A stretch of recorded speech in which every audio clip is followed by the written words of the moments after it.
Chapter 17 Shalini की याद।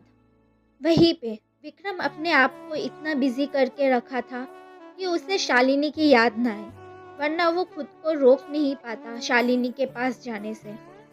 यहाँ तक कि विक्रम को अपने खाने पीने की भी ध्यान नहीं रहता था। यहाँ तक कि विक्रम को अच्छे से नींद भी नहीं आती थी। विक्रम ने कहा, रौनक, आगे किसके साथ मीटिंग है? रौनक ने जवाब दिया, बस आगे हमारी मीटिंग सिंघानिया कंपनी के साथ है।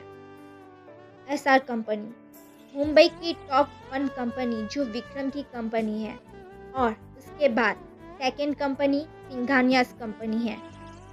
सिंघानियास कंपनी पहले कुछ अच्छा नहीं था, पर अक्षय सिंघानिया ने 3 साल पहले कंपनी को ज्वाइन किया और 1 साल के अंदर उसने अपने बिजनेस को सेकेंड टॉप में ले आया था, और साथ ही विक्रम का बेस्ट फ्रेंड भी था, इसलिए विक्रम ने अक्षय की हेल्प भी की थी बिजनेस में।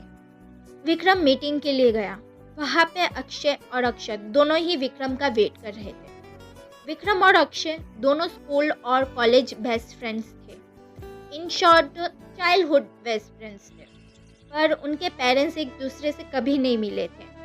अक्षय और विक्रम दोनों एक ही एज के थे। अक्षय की पेरेंट्स की डेथ कार एक्सीडेंट में हुई थी जब वो छोटा था। अक्षय का छोटा भाई भी था, नाम अक्षत, वो 25 एज का था और अक्षय 27 का है। दोनों भाई अपने नाना जी के पास ही बड़े हुए। नाना जी का नाम हर्षवर्धन है और उनकी वाइफ की डेथ हो गई थी जब उनकी बेटी उर्मी छोटी थी, यानी कि अक्षय और अक्षत की माँ। अक्षय और अक्षत के पेरेंट्स की डेथ के बाद हर्षवर्धन जी ने ही पाल पोस के बड़ा किया। अक्षय और अक्षत के पापा का नाम अशोक सिंघानिया और माँ का नाम उर्मी सिंघानिया था। अशोक सिंघानिया अनाथ थे। जब वो 10 साल के थे तभी उनके पेरेंट्स की कार एक्सीडेंट में डेथ हो गई थी। मीटिंग हॉल में सिंघानियास कंपनी के साथ मीटिंग चल रही थी। मीटिंग खत्म होने के बाद तीनों एक साथ विक्रम के ऑफिस गए। अक्षय सोफे में बैठते हुए विक्रम से कहा, विक्रम कैसे हो अब? विक्रम ने कहा, अच्छा नहीं हूँ। उससे दूर हो जाने के बाद से उसकी और भी याद आती है। मुझे नहीं पता कि उससे मुझे इतना प्यार कब हो गया। उसके बिना मैं जिंदा लाश बन गया हूँ। अक्षत ने कहा, पहले कौन सा वो तुम्हारे साथ रहती थी कि अब उसके बिना जिंदा नहीं रह सकते?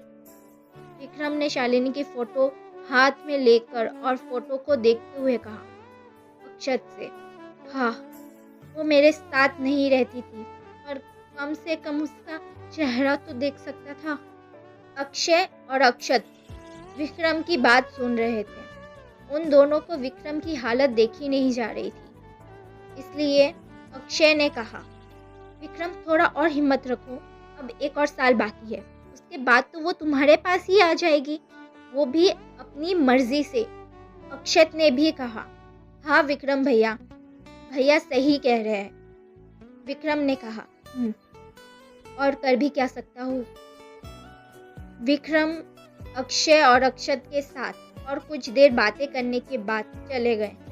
विक्रम के पास अब कोई काम नहीं था, इसलिए वो घर चला गया। घर में एंटर होते ही उसकी माँ पल्लवी जी ने कहा, विक्रम तुम आज जल्दी आ गए, क्या तुम्हें भूख लगी है? खाना तैयार है, तुम आ जाओ खाना खाने के लिए। पल्लवी जी की बात खत्म होने के बाद विक्रम ने कहा, नहीं, भूख नहीं लगी है, मैं अपने रूम में जा रहा हूँ, मुझे कोई भी डिस्टर्ब ना करे, आई वॉन्ट टू रेस्ट। इतना कहने के बाद अपने रूम की तरफ चला गया। रूम में विक्रम ने अपने आप को लॉक कर लिया और अलमारी से कपड़े निकाल कर चेंज कर लिया। फिर वहीं पे एक कबर्ड था जिसमें उसकी वाइन रखी थी। एक वाइन बोतल निकालकर और ग्लास में निकालकर शालिनी की फोटो देखते हुए पीने लगा। विक्रम बहुत देर से पिए ही जा रहा था और यहाँ तक कि उसने वाइन की एक पूरी बोतल खत्म कर चुका था। विक्रम ने अपनी हालत 1 साल में बिगाड़ ली थी। पहले विक्रम ऐसे नहीं था, किसी इवेंट में या पार्टी में ही वाइन पीता था, पर अब उसके पास काम नहीं होता था या काम जल्दी ख़त्म हो जाता था तो वो घर पे आके वाइन की एक पूरी बोतल पी के ख़त्म कर देता था। विक्रम की ऐसी हालत देखकर पल्लवी जी ने विजय जी से कहा, कब तक मुझे अपने बच्चे की हालत इस तरह से देखनी पड़ेगी? देखिए विक्रम ने अपने साथ क्या कर लिया है। ना सुबह को ब्रेकफास्ट करता है और ना ही रात को डिनर करता है, और ये भी नहीं पता कि दोपहर को लंच करता भी है या नहीं।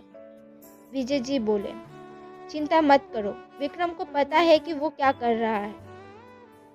पल्लवी जी ने कहा, आपको कोई फर्क नहीं पड़ता है कि कौन कैसा है, कौन क्या कर रहा है, लेकिन मैं माँ हूँ, मैं देख कर भी अनदेखा नहीं कर सकती।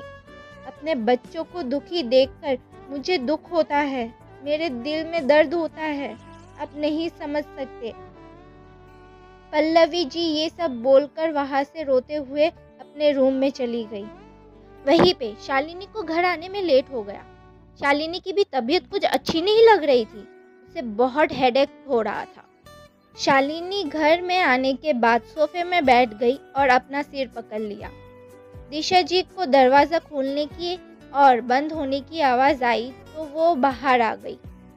दिशा जी ने देखा कि शालिनी घर आ गई है तो शालिनी के पास सोफे के पीछे चली गई और शालिनी का सिर दबाने लगी। सर दबाते हुए दिशा जी ने कहा, बच्चा तूने ये क्या हालत कर ली है अपनी, ना टाइम पे खाना खाती है और ना ही टाइम पे सोती है। शालिनी बोली, माँ मैं ठीक हूँ, कुछ नहीं हुआ है मुझे और ना ही हो सकता है, ओके टेंशन मत लो। शालिनी खाना खाने के बाद सो गई और वहाँ पे विक्रम भी सो गया।